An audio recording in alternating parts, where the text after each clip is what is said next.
Hi guys, kumusta? Maayong buntag, maayong udto, maayong hapon, ug asa man ta karong dapita dinhi sa sulok sa kalibutan, di ba? Okay.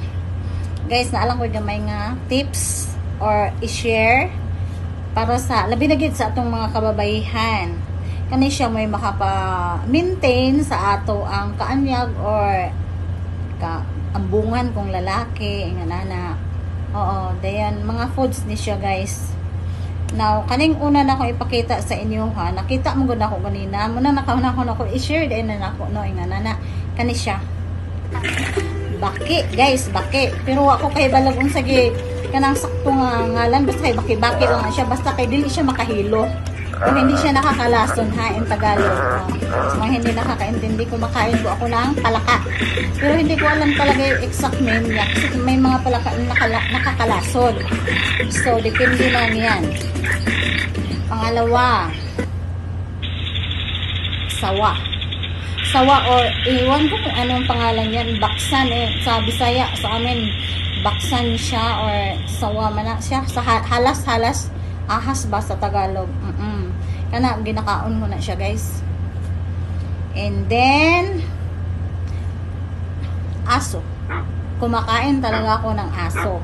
Karning aso. Hindi yung tumatakbo, syempre. Yung luto. Okay? And then, pang-apat, kabog. Or bat in English. Kumakain ako niyan. Mukaon ko. Kusog ko ay mga ning upat kabutang. Nga akong gipakita sa inyo ha karon guys.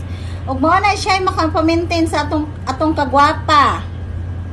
Ug sa karon pero karon panahon na ambot kaon sa ano kay ngano ako lang ning nahinumduman og vlog ning ingon ani kay ngano agi sa mga tao nga giluod sa sardinas ng diri sa mga bulad o sa mga ginamos which is ang mga kaning mga animals or hayop nga akong dimension parihag mga naong nila o di ba pero mas mukaon pa ko atong mga dimension ako kaysa ilaha kinsay gwapa ka karon ang akong gikaon maoy mga lami og mga gwapa kaysa mga gipanghilasan sa sardinas, gipangluod sa sardinas, sa mga bulad o sa mga ginamos.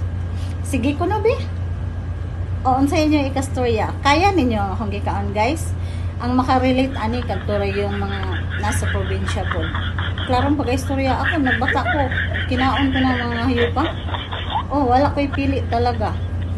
Ang giwish nga ko nga kanon, kanang ilaga nga dag ko kanang sa palayan yung anak nangandoy ko mo makakaon ko ana og karning unggoy kay kanang maka-flawless da ko na siya maka dili ka piklaton